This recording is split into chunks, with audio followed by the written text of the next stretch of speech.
हरिओम तत्सत। परम पूज्य श्रद्धेय डॉक्टर ब्रह्मानंद जी महाराज की बचपन से ही आध्यात्म में रुचि रही है। उन्होंने जीवन में कई आध्यात्मिक साधनाएं व अनुभूतियां की हैं। महाराज जी पर गुरुजनों, साधु संतों व विद्वानों की विशेष कृपा रही है। संस्कृत में पीएचडी करने के साथ साथ शास्त्री जी महाराज ज्योतिष, संस्कृत व्याकरण, वेद वेदांत और धर्मशास्त्र के मर्मज्ञ हैं। साथ ही महाराज जी के हृदय में देश व संस्कृति की भावनाएं हिलोरे लेती रहती हैं। इसके विकास के लिए वे सदा प्रयासरत रहते। इसके लिए वे समय समय पर साधनाएं करते रहे हैं, उनमें सफलताएं भी प्राप्त करते रहे हैं। इसी श्रृंखला में महाराज जी कोरोना महामारी से विश्व को देने के लिए देवी प्रसन्नार्थ एक दिव्य अनुष्ठान कर रहे हैं। इसके लिए आप सबसे अनुरोध है कि आप अधिक से अधिक आर्थिक सहायता करें, मुक्त हस्त से दान करें। स्क्रीन पर बताए गए बैंक अकाउंट या फोन पे, गूगल पे या पेटीएम द्वारा छोटी धनराशि है वह आप जरूर सहयोग करें, जिससे इस पुनीत कार्य में आगे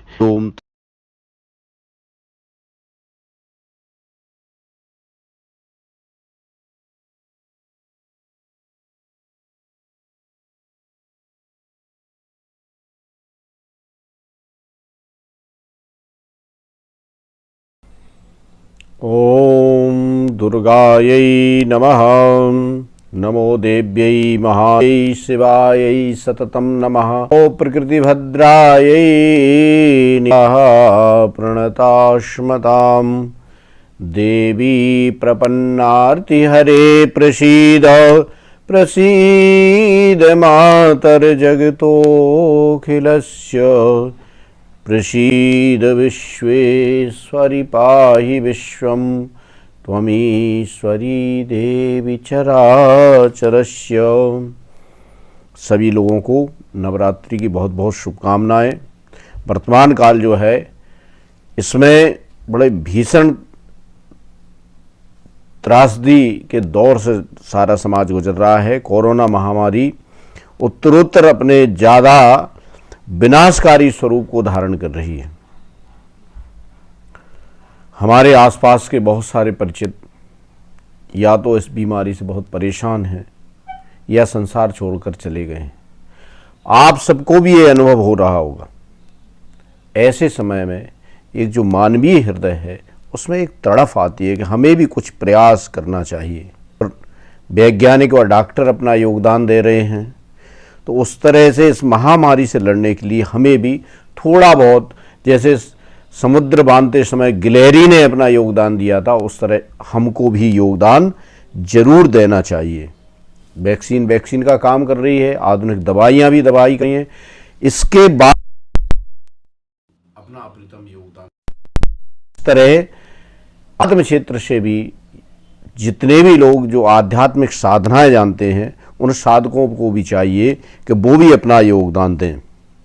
एक बात शास्त्रज्ञों और साधकों में सर्वमान्य है कि जो दुर्गा सप्तशती का पाठ तरु है, अर्थात मनोकामनाएं पूर्ण करने वाला है, समस्त मनोकामनाएं पूर्ण करता है। जहां पर एक तरफ ये ग्रंथ सेवन करने से मोक्ष प्रदान करता है, तो वहीं दूसरी तरफ जो सकाम भक्त हैं, जो सकाम भावना से इसका सेवन करते हैं, उन्हें मनोविलसित दुर्लभतम फल देता है, अर्थात उनकी मनचाही इच्छा पूर्ण हो जाती है। ये बिल्कुल सत्य है।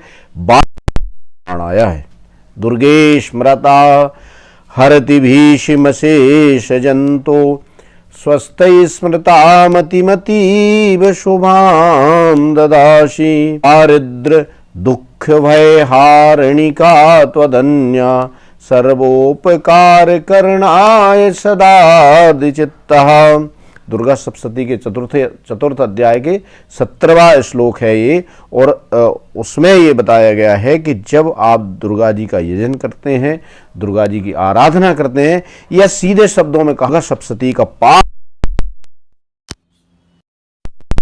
से उसका पाठ करते हैं, तो उसके पाठ करने से देवी प्रसन्न होती हैं और वो सभी प्राणियों के भय का हरण करती हैं। दुर्गे स्मृता हरस्य भीति मशेष जंतो, अशेष जंतो यहां पर शब्द आया है, अर्थात वह समस्त प्राणियों का बिना भेदभाव के भय का हरण करती हैं, फिर उसके मन को कल्याणकारी बना देती हैं और साथ ही 3 चीजें उसकी नष्ट कर देती हैं। दरिद्रता, गरीबी नष्ट हो जाती है, दुख, उसके जीवन में दुख नहीं रहेगा, है चीजों का नाश करती है। ये बिल्कुल जो है ना, ये प्रमाणिक बात है, दुर्गा सप्तशती में ये बात कही गई है। और यहीं तक नहीं, रोगान शेषान पंसि तुष्टा रुष्टा तु कामान सकिलान अभिष्टान त्वमाश्रितानां न विपन्नराणां त्वमाश्रिता ह्याश्रयतां प्रयान्ति। रोगान अशेषान पहंसी तुष्टा, जब देवी प्रसन्न होती हैं तो वो समस्त रोगों का नाश करती हैं।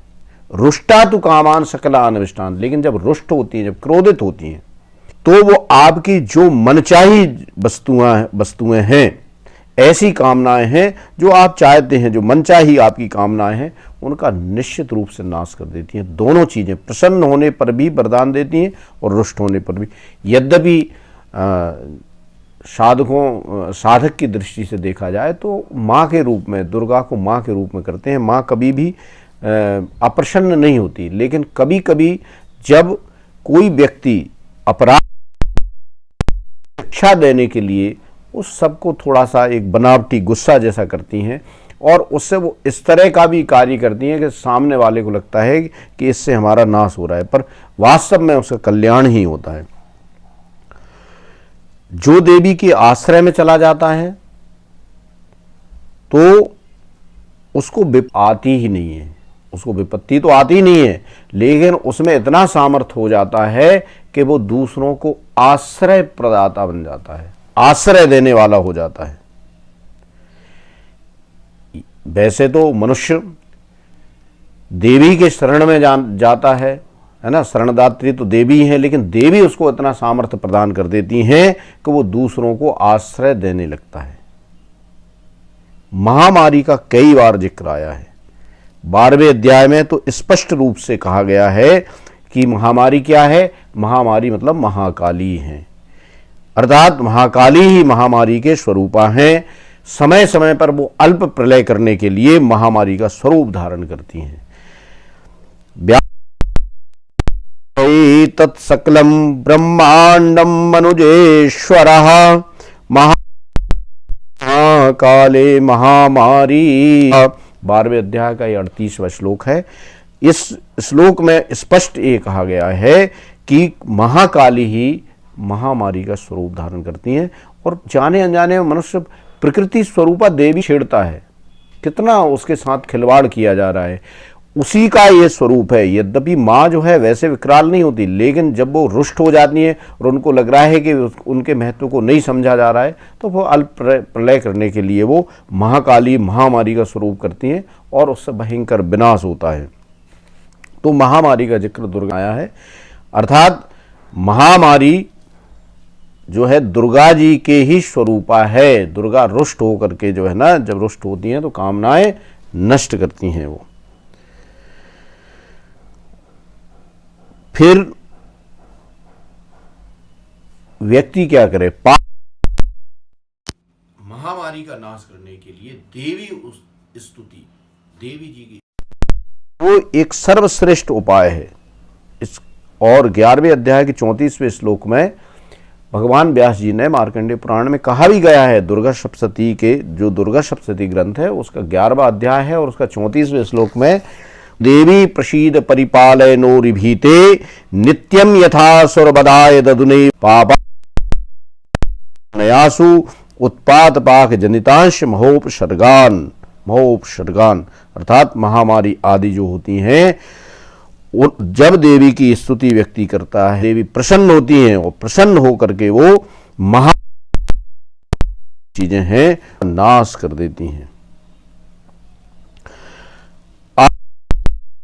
बीमारी क्यों होती है? तो ये दुष्टों के कारण होती हैं। देवी प्रसीद परिपाल